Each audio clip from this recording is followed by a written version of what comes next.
What's been really the exploration for me is that, especially within the art, I've gotten back to my first love and interest, which is science and nature and the environment.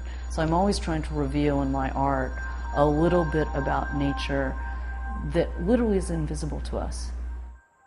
For over 25 years, Maya Lin has been blurring the line between art and architecture, creating subtly minimalist works that suggest the natural world. Ms. Lin first came to public notice in 1981 as a 21-year-old senior at Yale, when, in a blind competition, her design was selected from more than 1,400 others for the Vietnam Memorial in Washington, D.C. Since then, she has gone on to produce well-received works in 3 different forms: architecture, art, and memorials. What I've been doing for the last 20 years has been all about my interest in perceptions and possibly an ordering of the landscape.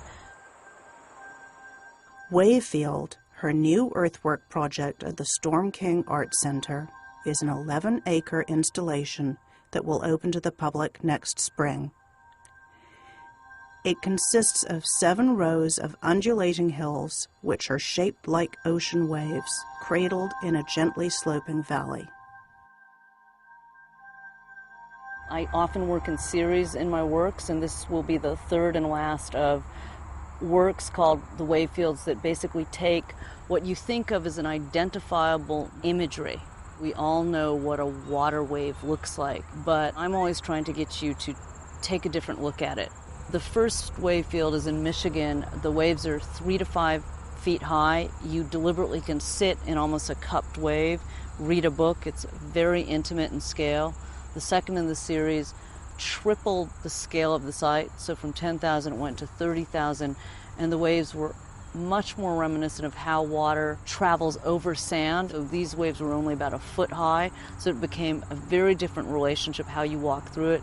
And I always knew that I wanted to culminate the series with a field that literally when you were in it, you became lost inside it. So the waves had to become much larger than you. These waves range from 12 to 18 feet above your head, and whether you walk through a row of waves or whether you're walking wave to wave from the high to the low to the high to the low, very interested in how it changes. About a year ago I started using my garbage to make artworks, and so this is one of the first ones I did. It's actually mostly FedEx boxes, and it's just a little recycled landscape. And then I started just working with my kids' toys, because it's almost embarrassing how much junk we amass. So these are all part of a series of toy asteroids. That one's actually bottle caps. That'll grow to be about this big. And then this is something I did called 10 Degrees North, and it's a puzzle.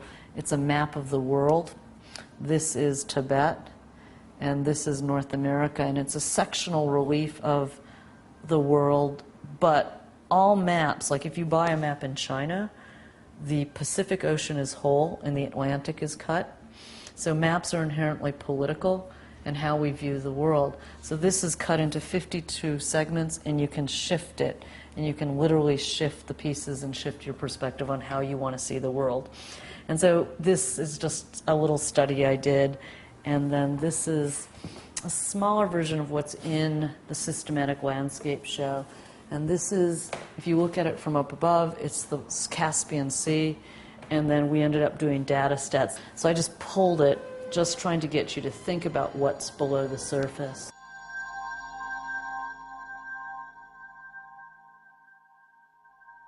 I think my work has slowly coalesced.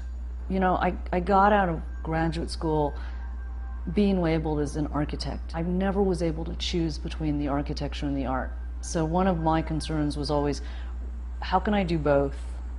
And it is hard, because I think they're tapping into very different aesthetics. And I would say that making architecture is like writing a novel.